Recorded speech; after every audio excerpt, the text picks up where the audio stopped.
Back వేట ముగించుకొని fishing హార్బర్కు తిరిగి వస్తున్న సమయంలో బోటు ప్రమాదానికి గురై 6 మత్స్యకారులు గల్లంతైన ఘటన వారి కుటుంబాల్లో తీవ్ర విషాదాన్ని నింపింది.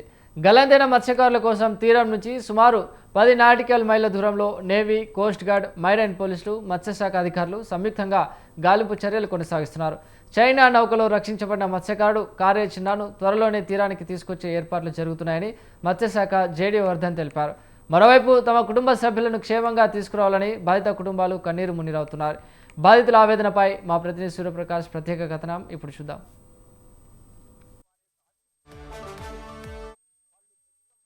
విశాఖపట్నం పోర్ట్ కేంద్రంలో ఫిషింగ్ హార్బర్ వద్ద అయితే దాదాపు కన్నీటి పర్యాంతం అవుతున్న పరిస్థితి కనిపిస్తుంది. మత్స్యకారులు గత శనివారం మధ్యాహ్నం 3 గంటల సమయంలో గల్లంతయి ఇప్పటి వరకు కూడా 37 గంటలు గడుస్తున్నా కూడా వారి యొక్క మత్స్యకారులు ఎవరైతే ఉన్నారో వాళ్ళు ఇప్పటికీ కూడా కనీసం ఆచూకీ లభ్యం కాకపోవడంతో స్థానికంగా వారి కుటుంబ సభ్యుల్లో అయితే తీవ్ర ఆవేదన అయితే వ్యక్తమవుతున్న పరిస్థితి కనిపిస్తుంది.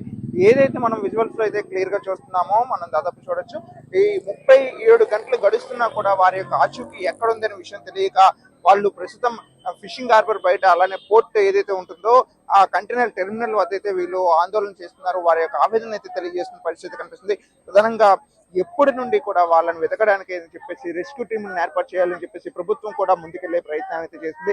వారితో పాటు నావల్ డిపార్ట్మెంట్ తో పాటు కోస్టల్ మెరైన్ డిపార్ట్మెంట్స్ మొత్తం వీళ్ళంతా కూడా వెళ్ళిన పరిస్థితి ఉంది. కానీ వారి యొక్క కుటుంబ సభ్యులకు సంబంధించి పూర్తి ఆర్తనాదాల మధ్య అయితే విశాఖ నగరం ఫిషింగ్ హార్బర్ ప్రాంతం అంతా కూడా ఉందనేది మనం ప్రధానంగా చెప్పుకోవచ్చు.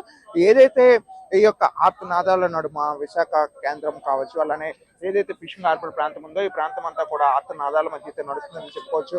వారికి సంబంధించిన ఎవరైతే బంధువులు వారి యొక్క కుటుంబ సభ్యులంతా కూడా ఈ యొక్క నీటిలో గల్లంతయి సముద్రంలో గల్లంతైనా కూడా ఇప్పటి వరకు కూడా ప్రభుత్వం ఎటువంటి చర్యలు కూడా పూర్తి స్థాయిలో తీసుకోలేదని చెప్పేసి అయితే పూర్తిగా ఆవేదన వ్యక్తం చేస్తున్నారు. అసలు ఏం జరిగింది, అసలు సమాచారం ఏమైనా తెలుసుకునే ప్రయత్నం ఏమైనా చేశారా అనే విషయం తెలుసు అన్న, చెప్పండి ఏం జరిగింది, ఇప్పటికైనా సమాచారం ప్రభుత్వం నుండి ఏమైనా వచ్చిందా, ఏం చెప్పారా?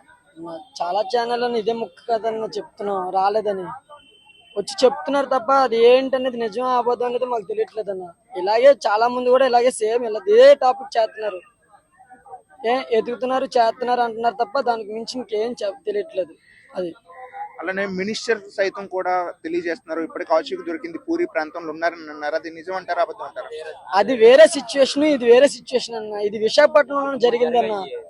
విశాఖపట్నంలో దగ్గర ప్రాంతంలో 6 మైళ్ళు జరిగిన సిచ్యువేషన్ అన్న. అది వేరు ఇది వేరు.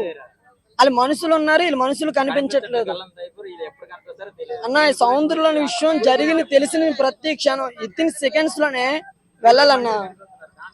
దానికోసం ఇచ్చేయండి అన్న. ఇప్పుడే కదా, ముందుకైనా ఇచ్చేసేటట్టు చేయండి అన్న. అడిగిందే అడుగుతున్నారు. పూర్తి స్థాయిలో కూడా ఆవేదన నిట్టూర్పునైతే పెడుతున్న పరిస్థితి ఉంది.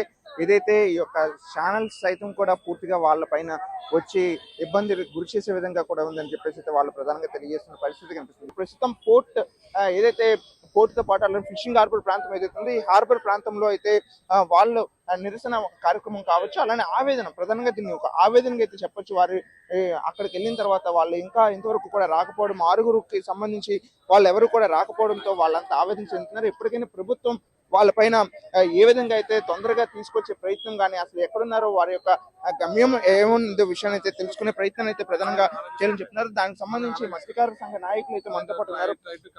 అన్న, అసలు ఏంటి, ఎన్ని రోజులు అవుతున్నా కూడా కనీసం ప్రభుత్వం ఏం చేస్తుంది అంటారు? మీకు ఏమనిపిస్తుంది? ప్రభుత్వం ఎంత నిర్లక్ష్యంగా ఉందో మీరే చూస్తున్నారు కదా. అంటే ఈ పేదవాళ్ళు కాబట్టి మత్స్యకారులు వీళ్ళు ఏమి చేయలేరు, ఏముందలే అని చెప్పేసి మత్స్యకారుల జీవితాన్ని గాలి కుదిరేస్తుంది ప్రభుత్వం. కనీసం పట్టించుకోలేదు. రెస్క్యూ ఆపరేషన్ కూడా ఏమి చేసినట్టు కనిపించలేదు. ఎటువంటి సమాచారం కూడా రాష్ట్ర ప్రభుత్వం నుంచి మత్స్యకారులకు కానీ మాకు కానీ ఏమీ ఇవ్వలేదు.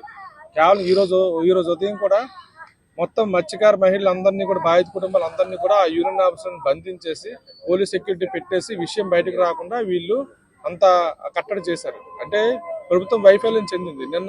నిన్న ఉదయం నుంచి కనుక చాపర్ తిరుగుతున్నట్లయితే కనుక ఖచ్చితంగా ఇప్పుడు ఎవరైతే ఈ ప్రమాదానికి గురయ్యారో వీళ్ళ 4గురినైనా సరే రెస్క్యూ చేసే ఉండే అవకాశం ఉండేది. కానీ ప్రభుత్వం అటువంటి చర్యలు ఏమీ తీసుకోలేదు. ప్రభుత్వం పూర్తిగా వైఫల్యం చెందింది.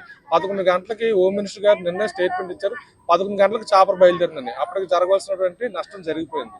అంతే, మొత్తం 4-5 ఒకరు ఈదుకుంటూ ఎందుకంటే వాళ్ళు ఆల్రెడీ అప్పటికే 12 గంటలకు పైగా స్విమ్మింగ్ చేశారు. స్విమ్మింగ్ చేసి తెల్లవారుజాము వరకు ఆ మునిగిపోయిన బోట్ని పట్టుకొని ఆ బోట్ కూడా మునిగిపోతుందని చెప్పి వాళ్ళు ఈదుకుంటూ దగ్గరలో ఉన్న షిప్ ని క్యాచ్ చేద్దామని చెప్పేసి వాళ్ళు ప్రయత్నం చేసిన క్రమంలో ఒక్కొక్కరు మిస్ అయిపోయాయి. ఆ సమయం అది దాదాపుగా 9 గంటలు, నిన్న ఉదయం 9 గంటల వరకు ఆ ప్రక్రియ కొనసాగిందని చెప్పేసి ఎవరైతే రెస్క్యూ కాబడ్డాడో చైనా షిప్ ద్వారా చిన్న రివీల్ చేసినటువంటి విషయం. అంటే ప్రభుత్వం నిజంగా చిత్తశుద్ధితో పనిచేస్తుంటే, హోమ్ మినిస్టర్ గాని బాధ్యత తీసుకొని ఎప్పటికప్పుడు జిల్లా కలెక్టర్ గాని బాధ్యత తీసుకొని అలర్ట్ చేస్తుంటే కనుక అధికార యంత్రాంగాన్ని లేకపోతే ఇండియన్ కోస్ట్ గార్డ్ ఎప్పటికప్పుడు సంప్రదింపులు జరిపి వేగంగా నేను ఉదయాన్నే కనుక చాపర్ బయలుదేరిన ఒక షిప్ బయలుదేరి వెళ్ళి ట్రై చేసినా సరే ఖచ్చితంగా వాళ్ళు ఆచూకీ లభించి ఉండేది. కనీసం ఇప్పటి వరకు కూడా ఆ జిల్లా జేడీ ఎవరైతే ఉన్నారో అతనికి అసలు ఎక్కడ సీన్ ఆఫ్ ఇన్సిడెంట్ జరిగిందో కూడా తెలియదు, ఎక్కడ ఎతికారో కూడా తెలియదు. అంటే అంత ప్రభుత్వము వైఫల్యం చెందింది. వీళ్ళ దగ్గర ఎటువంటి సమాచారం కూడా లేదు. ఆర్టీఓ వచ్చి ఆ మనిషిని బతికిన మనిషిని మాత్రం ఎయిర్ లిఫ్ట్ చేస్తాము విండ్ పవర్ తగ్గిన తర్వాత అని చెప్పి అదొక మాట చెప్పి వెళ్ళిపోయాడు. బతుకున్నాడు ఈ రోజు కలిపి రేపు కలిపి వెళ్ళి వస్తారు క్షేమంగా. మిగతా 6 పరిస్థితి ఇది ప్రధానంగా మనం ఏదైతే చూసుకోవచ్చో మత్స్యకార సిబ్బంది మొత్తం కూడా మత్స్యకారులను మొత్తాన్ని కూడా గ్రూప్ రాజకీయాలుగా తీసుకొచ్చి వాళ్ళందరినీ కూడా గ్రూప్ గా అయితే పూర్తి స్థాయిలో అయితే వాళ్ళందరినీ కూడా గ్రూపులు కట్టే విధంగా ఒక పరామర్శలకే కేంద్రంగా అయితే చేస్తున్నారు తప్ప కనీసం వాళ్ళని తీసుకొచ్చేందుకు రెస్క్యూ చేసే పనిలో అయితే పూర్తిగా ప్రభుత్వం అయితే విఫలం చెందినైతే ప్రధానంగా చెప్పవచ్చు. ఏదో 37 గంటలు గడుస్తున్నా కూడా ఇంతవరకు కూడా వాళ్ళు ఎటువంటి రెస్క్యూ ఆపరేషన్ చేసే విధానంలో కూడా ప్రభుత్వంలో ఎటువంటి చలనం అయితే ఇప్పటికీ కూడా లేకపోవడంతో స్థానికంగా ఈ యొక్క మత్స్యకార కుటుంబాలు సైతం కూడా ఆత్రనాదాల మధ్య అయితే విశాఖ నగరం అంతా కూడా విషాద ఛాయలు అలుముకున్న పరిస్థితి కనిపిస్తుంది.